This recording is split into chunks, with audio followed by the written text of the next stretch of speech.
Welcome to the MS&Me Radio Network. The broadcast shows are for informational and entertainment purposes only. They are not designed to provide listeners with specific personal, medical, or counseling advice. Individuals with a medical issue should always consult their healthcare provider. MS&Me is not responsible for content of individual shows. The views expressed by show hosts or their guests are their own. Enjoy the show.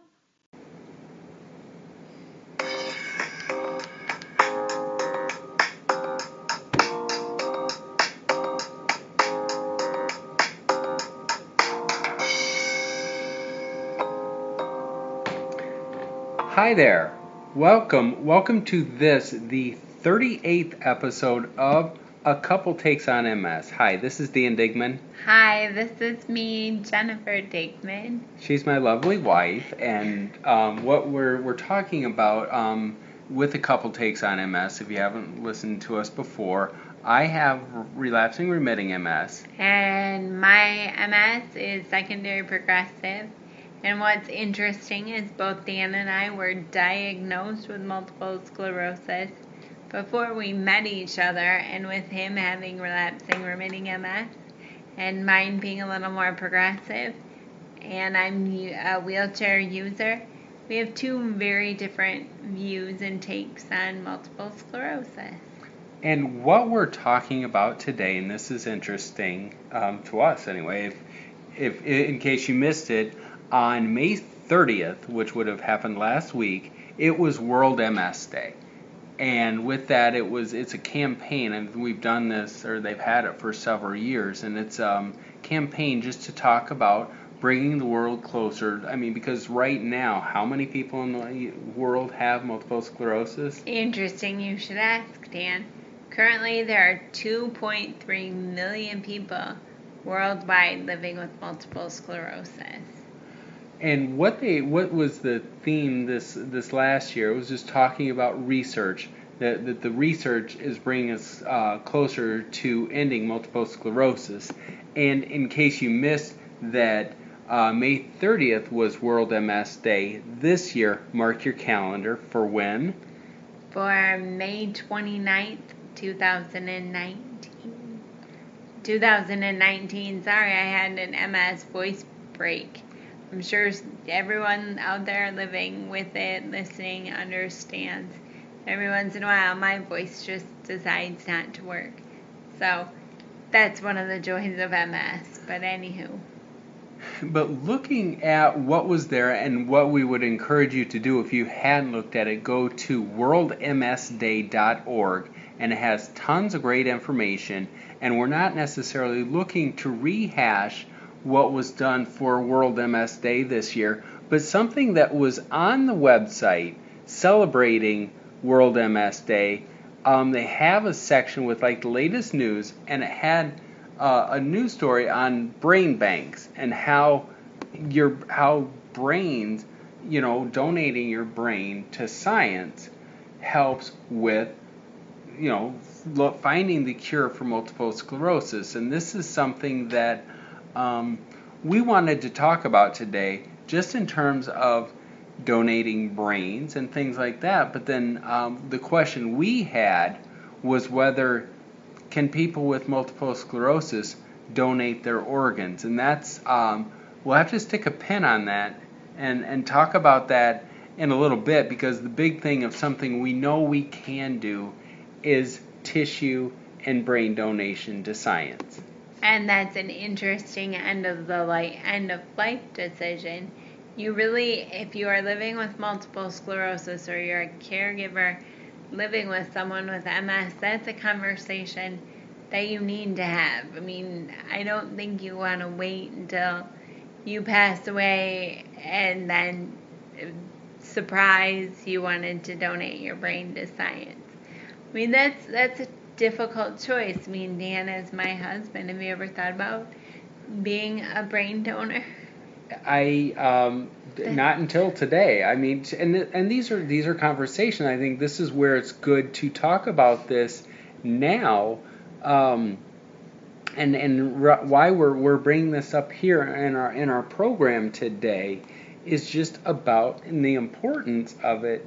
And obviously it's for your own personal decision on how you want to move forward with that, but I think it's just making sure that your loved one, that you have it somewhere, that yes indeed, I want to donate my tissue, donate my brain to science, to research, to help with this. I think especially those of us with multiple sclerosis, that, and that's something that they had with World MS Day, is just how we, with our bodies, donating it to science can help tremendously with research and finding a cure. I think that if after one of us passes away and we donate our brain or our nervous system, the spinal cord tissue, to science, that has to help scientists unlock some of the mysteries of the disease. You can look at how the disease progresses, where it develops,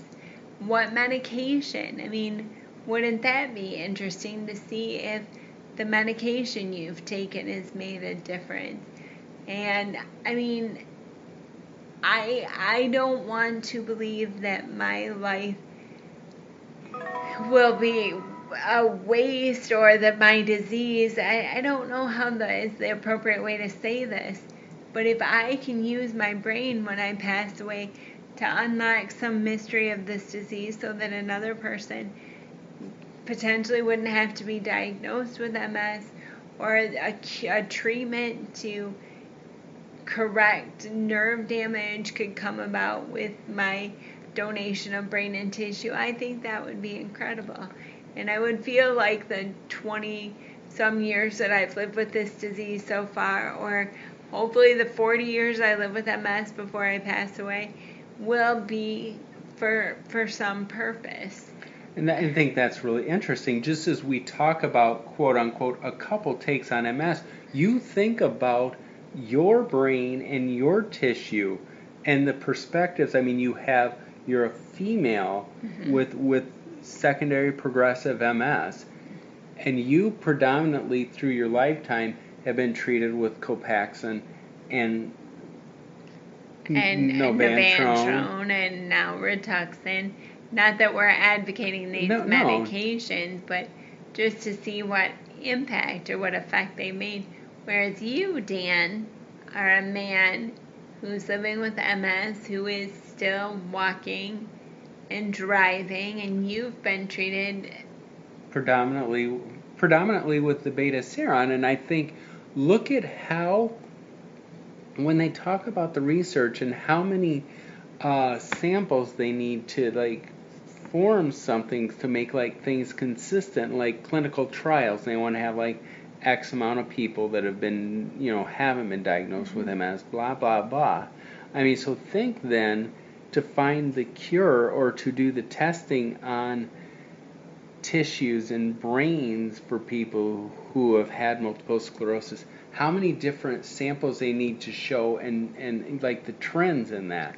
And the trends, and with Dan and I living in Michigan, or it being predominantly spending our lives in a colder climate, will there be any sort of brain activity, or will it show something there? Or, if someone has brain tissue donated and then they also have MS in another member of their family who generously donates a brain or tissue, and they can compare those. I mean, I think the only way that this disease is ever going to be cured is that those of us living with multiple sclerosis are going to have to put our foots down, and we're going to have to raise the money, and also we're going to have to be the ones that will donate our organs, our brain, and our tissue for research after we pass away, so that they can unlock more about the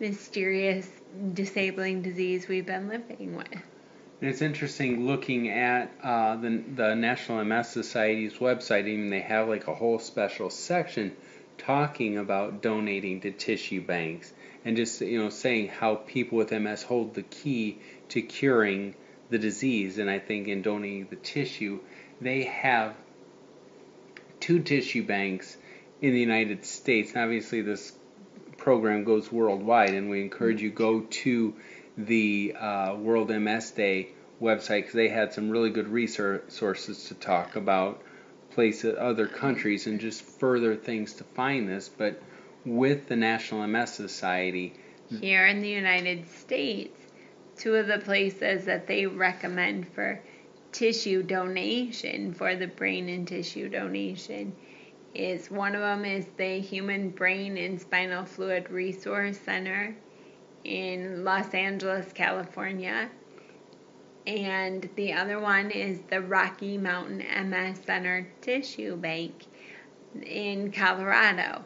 And if you just Google the National Multiple Sclerosis Society, you can find information about that.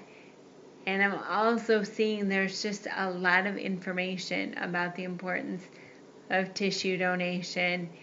And then I think it's interesting looking at this website, there's something about umbilical cord blood donation, which, I haven't had children, but I know a number of women who have had children, they've saved the umbilical cord blood.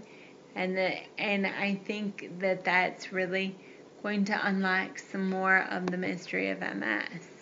And that's just one of the big things, and I think that's, we're talking about end of life decisions, and obviously those are important discussions that people in general have to have, but I think those of us then with multiple sclerosis to have these conversations to ensure that our wishes, if you choose to have your brain, your organs donated to science for research specifically for multiple sclerosis. And again, don't wait until the end of life to make those decisions. Talk to your family. Much like Dan and I, we have to talk about, durable power of attorney and end of life decisions as a married couple.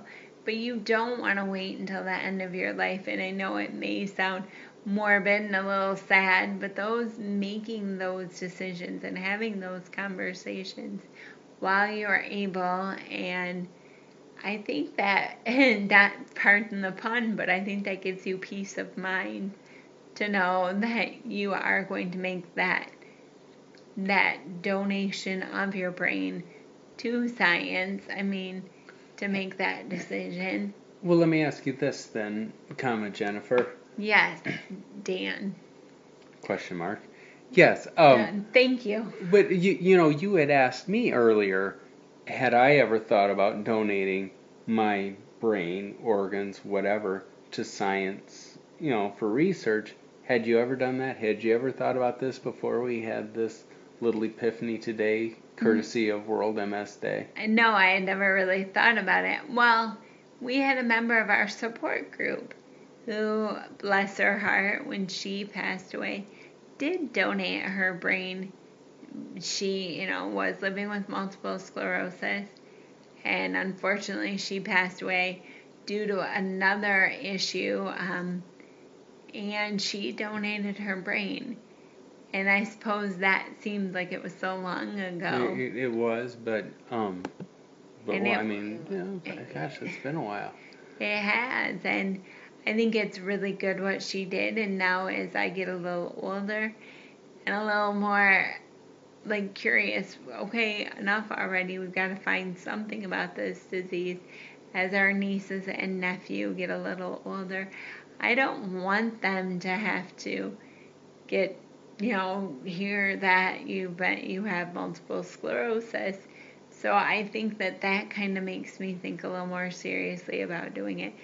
Because again, I want to unlock the mystery of the disease.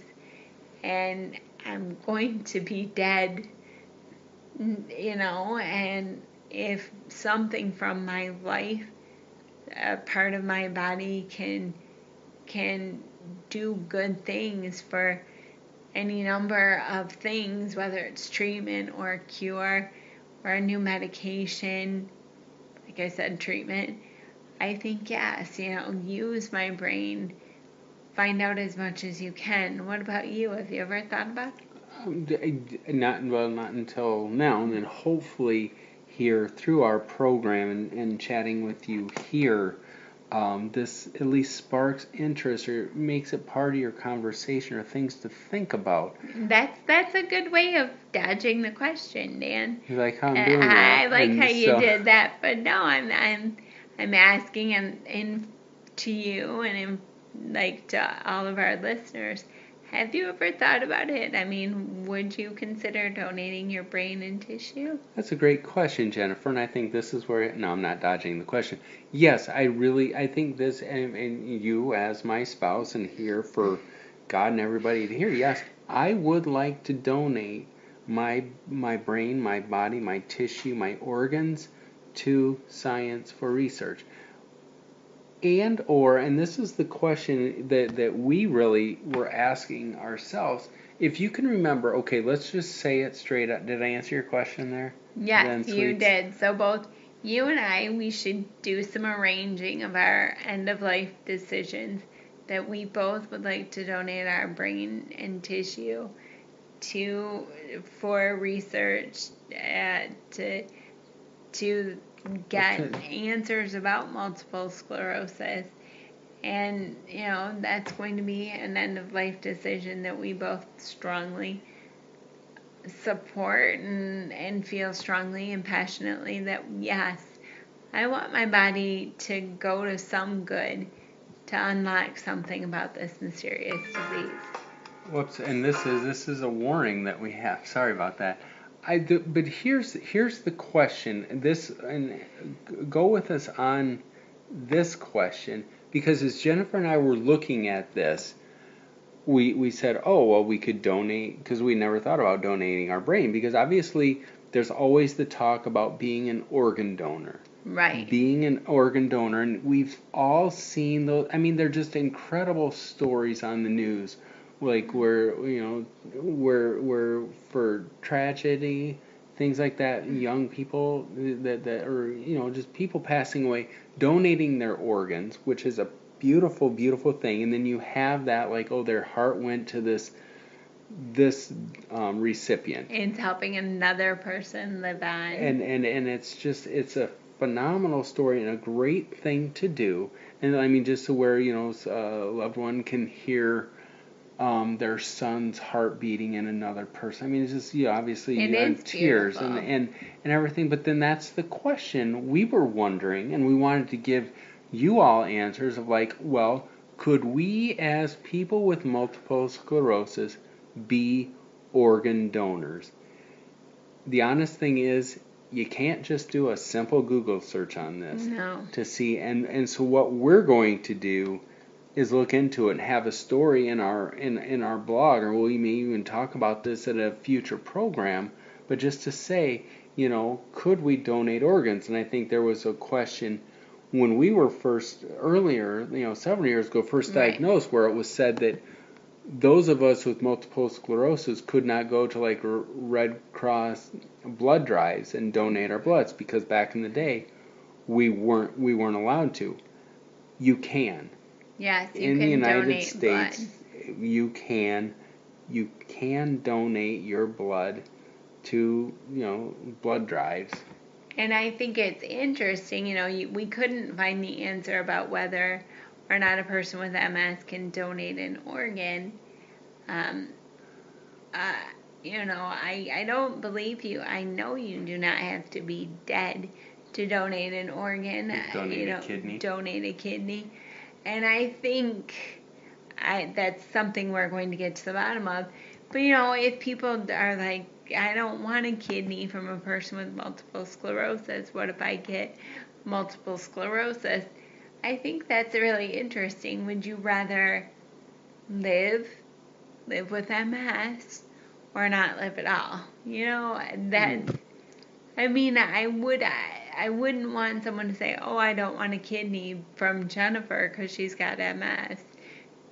Like, hello, just keep living. You just take what your match can give you. But I don't know. I mean, wouldn't that be, I guess that's why we've got to get to the bottom of this. Could we give someone multiple sclerosis, taking one of our organs. And this is, again, we'll get to the bottom of this, because I thought it was just, and if you do searching for this, like through the National MS Society, the only thing we could find is the tissue and brain, which is a perfect thing. Or is that where this is just, it just confounds me, because we couldn't just easily find this answer. And so if you know, we really encourage you to reach out to us. Go to our website is danandjenniferdigman.com. Send us a message, or send us a message on Twitter. It's at DanJenDig. Yeah. Or find us on Facebook, and just let us know. I think just so we can have this conversation with you, and what have you known, and I mean, what are your experiences? And then too, let us know. I mean, would you donate, or is that where we would do better to donate our bodies and brains and everything, organs, to science for MS research? Well, I would like to think that if I donate an organ to a person living to help them continue living, or if I donate an organ to a person to help them stay alive, that would be, I don't know, a more valuable usage of my organ. I know I'm not going to donate my brain to somebody to give them a new brain. Right. So, like, win-win, you can get my brain to science, and then if somebody needs a kidney or a heart, lung. I mean, and that's something that, check back with us.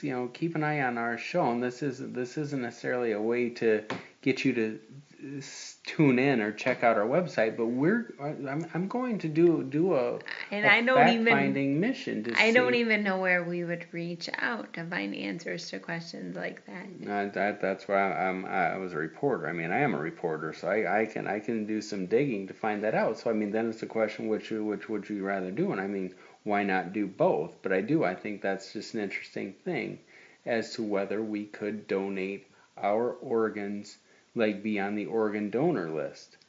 Yeah, I mean, and again, I think if you're desperately in search of an organ and you can get it from a person with multiple sclerosis, would you be a gambler enough to say, yes, I don't think I will get MS, or even if I do, at least I'll still be alive? That's a good question. So you being a reporter, Dan, you just write a little story for your wife and get back to you. I'll get back to you double spaced. 2-inch margin, 1-inch margin, 2 pages. Yeah, and not need footnotes, not footnotes or anything, and not too large a font. Okay. Don't be like that college kid that blows it up to like 24-inch font so that you can have your paper last forever. But just give me a nice summary. And I think it's important to mention, with the brain donation, we kind of glossed over the fact that when you go to the World MS Day website, that there are a number of, Australia has some places.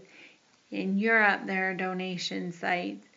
That there's a number of resources, so that like we said at the start of the program, 2.3 million people worldwide live with MS.